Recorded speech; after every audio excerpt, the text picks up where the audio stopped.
Mega job मेला हफ्ता 17 मई को सुबह 8 बजे से दोपहर 1 बजे तक red rose palace function hall, Nampally public garden के सामने में मुनक्किद होगा। Pharma, health, IT, education, banking और दीगर शुबों में मुलाजमत के मौके दस्तयाब हैं। SSC और इससे ऊपर के तालीम याफ्ता उम्मीदवार अहल हैं और मौके पर इब्तिदाई इंटरव्यूज होंगे। कुछ कंपनीज वर्क फ्रॉम होम की सहूलत भी फराहम कर रही हैं। दाखिला मुफ्त है। नए information commissioners PV Srinivasa Rao, Boreddy Ayodhya Reddy, Disala Bhopal और मुहिसना परवीन ने वजीर आला रेवंत रेड्डी से मुलाकात की। ये मुलाकात उनके अहले खाना के साथ जुबली हिल्स में वाक़े वजीर आला की रहाइशगाह पर हुई। कमिश्नर्स ने रस्मी और खुशगवार अंदाज में वजीर आला से मुलाकात की। ये मुलाकात खैर सिगाली और तारुफी नौइयत की थी। शराब पॉलिसी केस में MP मिठन रेड्डी को बड़ी राहत मिली। आंध्र प्रदेश हाई कोर्ट का फैसला सुप्रीम कोर्ट ने कालअदम कर दिया। सुप्रीम कोर्ट ने हाई कोर्ट को हिदायत दी कि वो पेशगी जमानत की दरखास्त पर 4 हफ्तों के अंदर समाअत करे। अदालत ने यह भी हुक्म दिया कि हाई कोर्ट के फैसले तक मिठन रेड्डी को गिरफ्तार न किया जाए। ये फैसला MP मिठन रेड्डी के लिए एक बड़ी कानूनी कामयाबी है। अब हाई कोर्ट में मुकदमे की मजीद कार्रवाई का इंतजार किया जा रहा है। साबिक वजीर और MLA हरीश राव ने पार्टी छोड़ने की अफवाहों पर रद्द-ए-अमल जाहिर किया। मैं पहले ही कई बार वाज़े कर चुका हूं और बार बार वही बात दोहराता हूं कि CR साहब हमारे सदर हैं। इनका हर फैसला मेरे लिए हफ्न आखिर है। अगर क़यादत की TR साहब को सौंपी जाए तो मैं दिल से इसका खैर मकदम करूंगा। मैं हमेशा एक कारकुन की हैसियत से पार्टी के फैसलों का एहतराम करता हूं कि CR साहब का हर फैसला मेरे लिए काबिल कबूल और काबिल तामील है। నేను గింత మంచిగా మాట్లాడితే నువ్వేంది?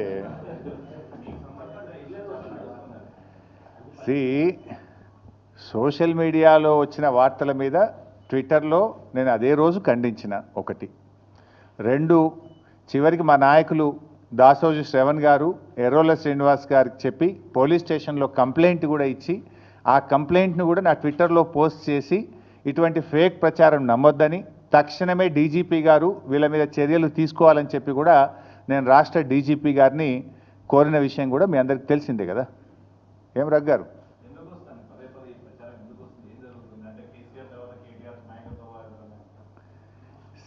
ఆ పంచాయతీ లేదు మా పార్టీలో. నేను చాలాసార్లు కూడా చెప్పాను, మీరందరూ కూడా చూసింటారు. ఒక్కసారి కాదు కొన్ని వందల సార్లు చెప్పి ఉంటాను. ఇవాళ కేసీఆర్ గారు మా పార్టీ అధ్యక్షుడు. ఆయన యొక్క ఆదేశాలను తూచా తప్పకుండా పాటించే ఒక క్రమశిక్షణ కలిగిన కార్యకర్త హరీష్ రావు అని చెప్పిన. ఇది బహుశా వందల సభల్లో చెప్పిన, టీవీ డిస్కషన్స్లో చెప్పిన, ప్రెస్ మీట్లలో చెప్పిన, చిట్ చాట్లో చెప్పిన, అనేక సందర్భాల్లో కూడా చెప్పిన. సో మీరు అన్నట్టు కేటీఆర్ గారికి నాయకత్వం అప్పచెప్తే స్వాగతిస్తాను. డెఫినెట్గా ఐ కోఆపరేట్. ఒక కార్యకర్తగా హరీష్ రావు పార్టీ నిర్ణయాన్ని, కేసీఆర్ నిర్ణయాన్ని ఎప్పుడైనా శిరసా వహిస్తాడు తప్ప గీత దాటే వ్యక్తి కాదు. ఇది నా 25 ఏళ్ల రాజకీయ ప్రస్థానం చూపిస్తుంది. 25 ఏళ్ల నుంచి నేను బీఆర్ఎస్ పార్టీలో ఉన్నాను. పార్టీ జెండా పుట్టుక నుంచి ఈ రోజు వరకు కేసీఆర్ గారి అడుగుజాడల్లో వారి సూచనలకు అనుగుణంగా పనిచేసేటువంటి ఒక కార్యకర్తగా హరీష్ రావు పనిచేసిండు, రేపు కూడా చేస్తాడు. Thank you. तेलंगाना में एक बार फिर पुलिस गाड़ियों को पेट्रोल और डीजल की किल्लत का सामना है। पुलिस स्टेशंस की देखभाल और गाड़ियों के अखराजात के लिए फंड्स न आने से मुश्किलात बढ़ रही हैं। पुलिस अहलकार खुद अपनी जेब से खर्च करके काम चला रहे हैं। जनवरी से पेट्रोल और डीजल के बिल्स इल्तिवा में हैं। करीमनगर कमिश्नरेट में 1 करोड़ रुपए से जायद, जबकि सिरिसिल्ला और रामगविंडा में 40 लाख रुपए से जायद बिल्स ज़ेर इल्तिवा हैं। पिछले 3 माह से स्टेशन मेंटेनेंस बजट न मिलने पर पुलिस अहलकार नाराजगी का इजहार कर रहे हैं। कोलकाता से हैदराबाद आने वाली एयर इंडिया एक्सप्रेस पर प्रवास के दौरान बम की धमकी से खौफ व हरास फैल गया। नामालूम अफराद ने तैयारे के वॉशरूम में धमकी आमेज पैगाम लिखा था। पायलट ने फौरी तौर पर एयर ट्रैफिक कंट्रोल को इत्तला दी और तैयारे को हैदराबाद में महफूज उतार लिया गया। 4 घंटे की मुकम्मल तलाशी के बाद हुक्काम ने तस्दीक की कि तैयारे में कोई बम मौजूद नहीं था। रंगारेड्डी जिला के मिक्तामाधरम गांव में एक दिलखराश वाकया पेश आया। 5 साला बच्ची इक्शिया खेलते हुए घर के सामने खड़ी कार में चढ़ गई और दरवाजा बंद कर लिया। दरवाजा खोलना न आने के बाइस वो कार में ही दम घुटने से जाँ बहक हो गई। कई देर तक बच्ची ना मिलने पर वालिदैन ने इधर अलिफादेर तलाश शुरू की। आखिरकार बच्ची बेहोश हालत में कार के अंदर मिली, मगर तब तक बहुत देर हो चुकी थी। ये वाकया गांव में गम व अंधों की फिजा फैला गया। तेलंगाना भर में किसानों की एहतजाजी तहरीकें जारी हैं। आदिलाबाद जिला के खानापुर मंडल के एरो चुंटल गांव में चावल खरीदारी मरकज पर किसानों ने एहतजाज किया। किसानों का इल्जाम है कि मरकज में चावल की कीमतें अपनी मर्जी से मुकर्रर की जा रही हैं। उन्होंने कहा कि उन्हें इंसाफ की फराहमी के लिए इंतजामिया की जानिब से मुनासिब कीमतों पर खरीदारी की ज़रूरत है। किसानों ने मुतालबा किया कि उनके साथ मुंसिफाना सलूक किया जाए और खरीदारी के अमल में शफाफियत लाई जाए। एहतजाज के दौरान किसानों ने सख्त कार्रवाई की धमकी दी है अगर उनके मुतालिबात तस्लीम न किए गए।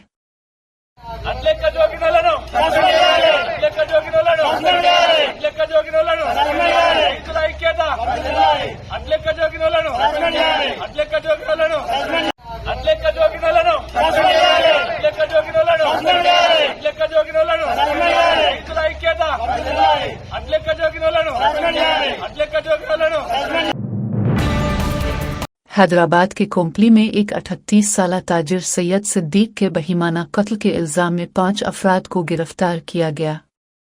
मुल्जिमान ने पुरानी दुश्मनी की बना पर सिद्दीक पर चाकुओं और वजनी अशिया से हमला किया। यह दुश्मनी इस वक्त शुरू हुई जब सिद्दीक ने मार्च में अहमद के भाई पर हमला किया था। पेट बशीराबाद पुलिस ने तमाम मुल्जिमान को गिरफ्तार करके तहकीकात जारी रखी हुई है। हैदराबाद सिटी पुलिस ने जाली तालीमी असनाद के एक गिरोह को बेनकाब किया और इससे जुड़े 4 मुश्तबा अफराद को गिरफ्तार किया। हुक्काम ने मुख्तलिफ यूनिवर्सिटियों से ताल्लुक़ रखने वाली 108 जाली असनाद जब्त की। इसके अलावा इस धोखाधड़ी में इस्तेमाल होने वाले 4 मोबाइल फोन्स भी बरामद किए गए। पुलिस ने गिरोह के दीगर अरकान की तलाश शुरू कर दी है।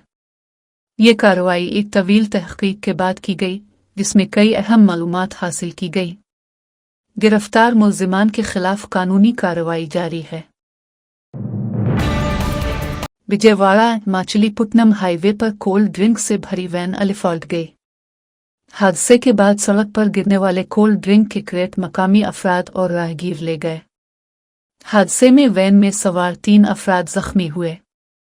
वैन का तवाज़ुन बिगड़ने से यह हादसा पेश आया। मौके पर मौजूद लोगों ने जख्मियों को करीबी अस्पताल मुंतकिल किया। पुलिस ने वाक़ये की तफ्तीश शुरू कर दी है।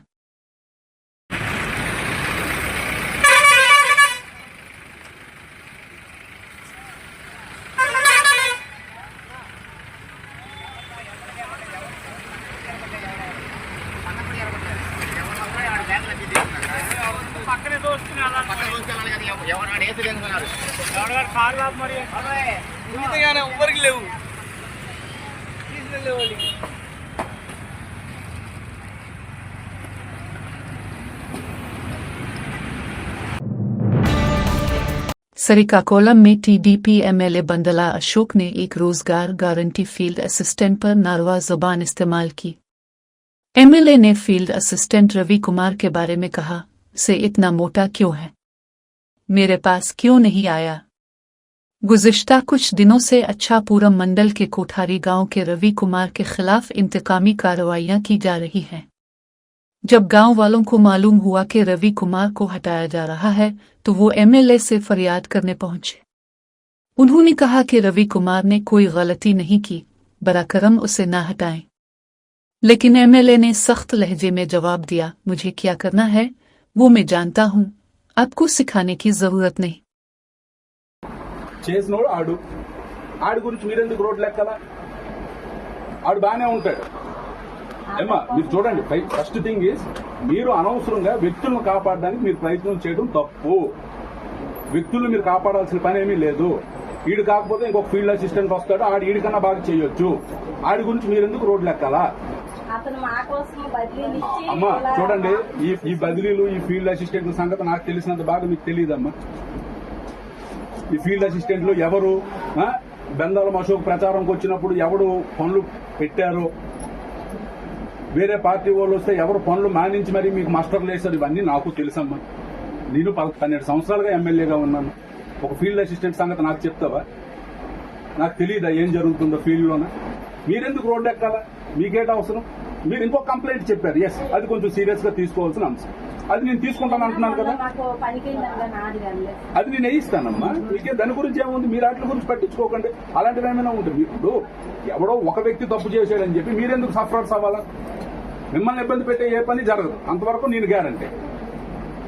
అంతే తప్ప మిగిలిన ఇష్యూస్ గురించి మీరు ఇన్వాల్వ్ అవ్వకండి. అఫీషియల్ గా జరుగుతున్నటువంటి పనులు, ఇందులో ఇది రాజకీయంతో దేనితోనే సంబంధం లేదు. ఒక ఫీల్డ్ అసిస్టెంట్ ఏ పరిధిలో ఉండాలి ఆ పరిధిలో ఉండాలి. ఈ రోజు ఎంతమంది ఆడవాళ్ళని ఇక్కడ పంపించగలిగాడు అంటే అది రాజకీయంగా ఎంత బలమైన ఉంటుంది. ఆడికి అంత కొవ్వు. అలాంటప్పుడు ఆడు రావాలా? ఆడొచ్చి నా మీద ఏం జరిగిందండి అని అడగాల. ఆడు రాకుండా మీతో డ్రామాలు ఆడిస్తారు. ఆడికేమంత కొవ్వు? ఆడాడు అంత పెద్ద దార్కరిగాడాడు. దార్కరిగాడా?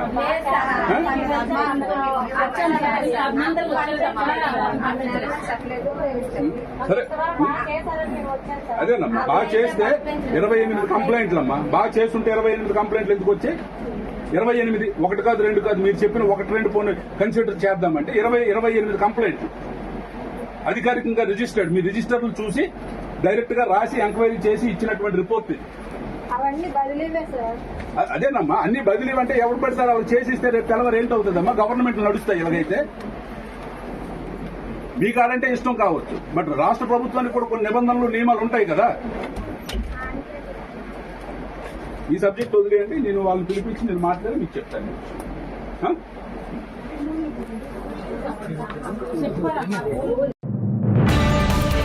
पठापुरम मंडल के नरसापुरम गांव में दिल दहला देने वाला वाकया पेश आया। शालजा नामी खातून ने 2 साल कबल सतेश से बैन अल-मज़ाहिब शादी की थी और हाल ही में 5 माह की बच्ची अश्विता को जन्म दिया। अब शालजा और उसकी मां अनवराउम ने शालजा की जात के फर्ज से दूसरी शादी का मंसूबा बनाया। इस शादी में रुकावट बन रही बच्ची को रास्ते से हटाने की नीयत से 6 तारीख को गला दबाकर कत्ल किया गया। बाद अज़ां बच्ची की लाश को घर के करीब के कुएं में फेंक दिया और जाली जादू टोने का ड्रामा रचाया। पुलिस की तफ्तीश में शालजा और उसकी मां ने जुर्म का एतराफ कर लिया। भोपाल में एक स्कूल बस ने सुर्ख सिग्नल पर खड़ी कई गाड़ियों को रौंद डाला, जिसके नतीजे में एक मेडिकल इंटर्न की मौत हो गई और 6 दीगर जख्मी हुए। ये वाकया सीसीटीवी में कैद हो गया। एक डॉक्टर जो स्कूटर पर ट्रैफिक सिग्नल पर इंतजार कर रहा था, पीर के रोज स्कूल बस की तेज रफ्तारी का शिकार हो गया। ये इल्जाम आयद किया जा रहा है कि बस की ब्रेक्स नाकाम हो गई थी जब वो ढलवान से नीचे आ रही थी। हादसे के दौरान बस बेकाबू होकर कई गाड़ियों पर चढ़ गई। जख्मियों को फौरी तौर पर करीबी अस्पताल मुंतकिल किया गया, जहां उनका इलाज जारी है। पुलिस इस वाकया की तहकीकात कर रही है और बस के ड्राइवर से पूछगछ कर रही है।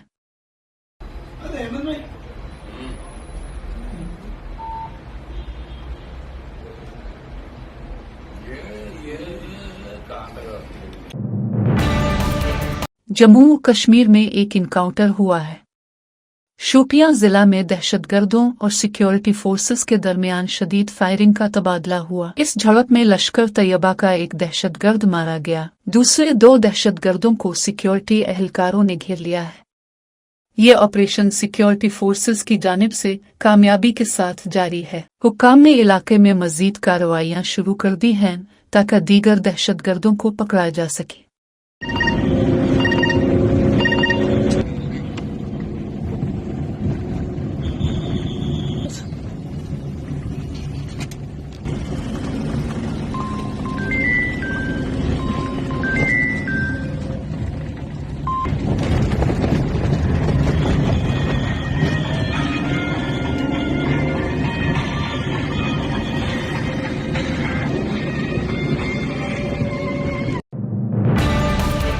भारत और पाकिस्तान को हमारी वार्निंग के बाद झगड़े बंद हुए, डोनाल्ड ट्रंप। अमेरिकी सदर डोनाल्ड ट्रंप का कहना है कि अमेरिका ने भारत और पाकिस्तान दोनों ममालिक की बहुत मदद की है। ट्रंप ने कहा कि जब दोनों मुल्कों के दरमियान कशीदगी बढ़ी तो हमने वाज़े अल्फाज में कहा कि अगर झगड़े नहीं रोके तो हम दोनों ममालिक के साथ तिजारत बंद कर देंगे। उन्होंने दावा किया कि हमारी वार्निंग के बाद ही भारत और पाकिस्तान ने अपने इख्तिलाफात को ख़त्म किया। ट्रंप ने मज़ीद कहा कि भारत और पाकिस्तान दोनों ही ताकतवर ममालिक हैं और उनके दरमियान तनाज़ो की संगीनी को समझते हुए हमने मुदाखलत की, जिसके बाद हालात काबू में आए। Again, let me say a few words about the historic events that took place over the last few days. On Saturday, my administration helped broker a full and immediate ceasefire, I think a permanent one, between India and Pakistan, ending a dangerous conflict of two nations with lots of nuclear weapons. And they were going at it hot and heavy, and it was seemingly not going to stop. And I'm very proud to let you know that the leadership of India and Pakistan was unwavering, powerful, but unwavering in both cases, and having these, they really were, from the standpoint of having the strength and the wisdom and fortitude to fully know and to understand the gravity of the situation. And we helped a lot. And we helped also with trade. I said, come on, we're going to do a lot of trade with you guys. Let's stop it. Let's stop it. If you stop it, we're doing trade. If you don't stop it, we're not going to do any trade. People have never really used trade the way I used it. That I can tell you. And all of a sudden they said, I think we're going to stop. And they have. And हमने Pakistan army को साफ साफ कहा कि अगर जरूरत पड़ी तो उनके घरों में घुसकर मारेंगे, वजीर आज़म मोदी। हमारी ड्रोन्स और मिसाइलों का खौफ ऐसा था कि पाकिस्तान कई दिनों तक सो नहीं सका। हमने दहशतगर्दों को उनके घरों में घुसकर मारा जिन्होंने हमारी बहनों का सनावरा छीना था। पाकिस्तान को अब जीने का भी एक मौका नहीं देंगे। हमारी ताकत को पूरी दुनिया ने पहचाना है और दुश्मन भी अब कांपने लगा है। ये नया भारत है, बदला लेना भी जानता है और दुश्मन को सबक सिखाना भी। इसलिए जब हमारी बहनों बेटियों का सिंदूर छीना गया तो हमने आतंकियों के फन को उनके घर में घुस के कुचल दिया। भारत माता की जय! भारत माता की जय! भारत माता की जय! अपने पाकिस्तानी फौज को भी बता दिया है, पाकिस्तान में ऐसा कोई ठिकाना नहीं है जहां बैठकर आतंकवादी चैन की सांस ले सके। हम घर में घुसकर मारेंगे और बचने का एक मौका तक नहीं देंगे। और हमारे ड्रोन्स, हमारी मिसाइलें, उनके बारे में तो सोचकर पाकिस्तान को कई दिन तक नींद नहीं आएगी। मोदी जी, पूरा मुल्क अब से सवाल कर रहा है, जंगबंदी का ऐलान अमेरिका के सदर डोनाल्ड ट्रंप ने क्यों किया? अगर पाकिस्तान ने रहम की भीख मांगी थी तो पहलगाम हमले के दहशतगर्दों को भारत के हवाले क्यों नहीं किया? क्या हमारी मां बहनों के संवार से ज्यादा अमेरिका से तिजारत जरूरी थी? कल प्रधानमंत्री नरेंद्र मोदी जी ने देश के साथ एक तरफा संवाद किया। उन्होंने कहा कि पाकिस्तान ने उनके सामने हाथ जोड़े, उन्हें पाकिस्तान पर दया आ गई और इसलिए उन्होंने सीज फायर के लिए, युद्ध विराम के लिए हां कह दिया। मोदी जी ने ये बात कह तो दी, लेकिन इस पर बहुत सारे सवाल उठते हैं और पूरे देशवासी अब ये सवाल पूछ रहे हैं।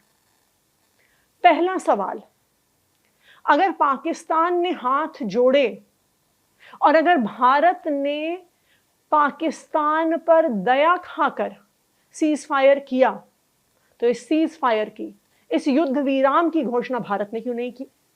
प्रधानमंत्री ने खुद क्यों नहीं की? देश की सेना ने क्यों नहीं की? क्यों इसकी घोषणा अमेरिका के राष्ट्रपति डोनाल्ड ट्रंप ने करी? दूसरा सवाल, अगर पाकिस्तान ने भारत के सामने हाथ जोड़े तो फिर सामने आके कोई समझौता क्यों नहीं हुआ? क्यों पाकिस्तान दुनिया के सामने आके नहीं बोलता, किसी कागज पे साइन नहीं करता, दुनिया की मीडिया के सामने आके नहीं बोलता कि हमने भारत के सामने हार मानी और हमने भारत के सामने हाथ जोड़े? तो प्रधानमंत्री जी, आज पूरा देश ये जानना चाहता है कि अगर पाकिस्तान ने हाथ जोड़े थे तो वो दुनिया के सामने क्यों नहीं कह पाते? तीसरा सवाल, अगर पाकिस्तान ने भारत के सामने हाथ जोड़े तो क्या पाकिस्तान ने कम से कम पहलगाम पे हमला करने वाले आतंकवादियों को भारत को हैंडओवर किया? ऐसी भी कोई खबर नहीं आई, इसका भी कोई प्रमाण देश के सामने नहीं आया। सिर्फ एक चीज सामने आई कि अमेरिका के राष्ट्रपति डोनाल्ड ट्रंप ने कहा कि मैंने सीज फायर करवाई। सिर्फ एक चीज सामने आई कि अमेरिका के राष्ट्रपति डोनाल्ड ट्रंप ने कहा कि मैंने भारत को धमकी दी कि अगर तुमने सीज फायर नहीं किया तो अमेरिका भारत के साथ व्यापार बंद कर देगा। प्रधानमंत्री जी, आज पूरा देश जानना चाहता है, क्या व्यापार बंद होने की धमकी की वजह से आपने सीज फायर किया? कितना कीमती है अमेरिका का व्यापार?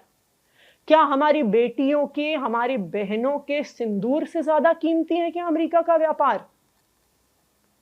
प्रधानमंत्री नरेंद्र मोदी जी से आज पूरा देश ये जानना चाहता है कि सीज।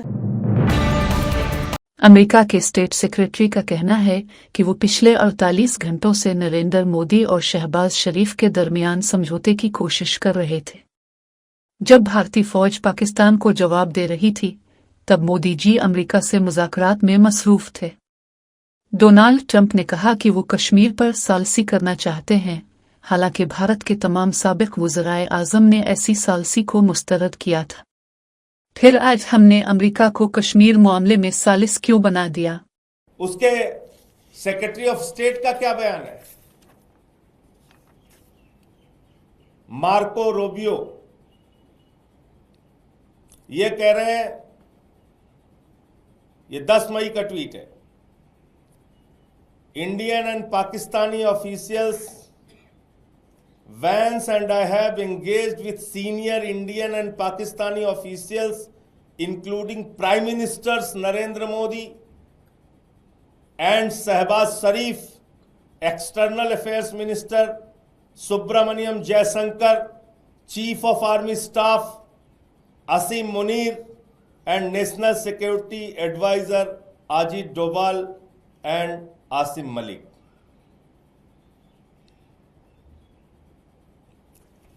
ये ट्वीट है।